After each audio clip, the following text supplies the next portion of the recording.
أعوذ بالله من الشيطان الرجيم بسم الله الرحمن الرحيم ليس بأمانيكم ولا أماني أهل الكتاب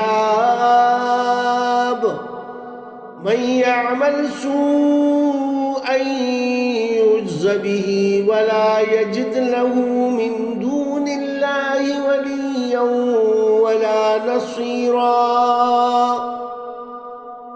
نجات کا دار و مدار نہ تمہاری آرزوؤں پر ہے اور نہ اہل کتاب کی آرزوؤں پر۔ جو بھی برے کام کرے گا اس کی سزا پائے گا، اور اللہ کے سوا کسی کو اپنا حامی و مددگار نہ پائے گا۔ وَمَن يَعْمَلْ مِنَ الصَّالِحَاتِ مِن ذَكَرٍ أَوْ أُنثَىٰ وَهُوَ مُؤْمِنٌ فَأُولَٰئِكَ يَدْخُلُونَ الْجَنَّةَ وَلَا يُظْلَمُونَ نَقِيرًا۔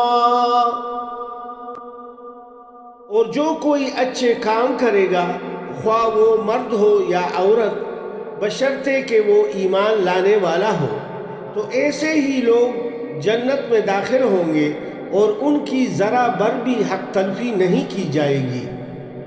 وَمَنْ أَحْسَنُ دِينًا مِّمَّنْ أَسْلَمَ وَجْهَهُ لِلَّهِ وَهُوَ مُحْسِنٌ وَاتَّبَعَ مِلَّةَ إِبْرَاهِيمَ حَنِيفًا وَاتَّخَذَ اللَّهُ إِبْرَاهِيمَ خَلِيلًا۔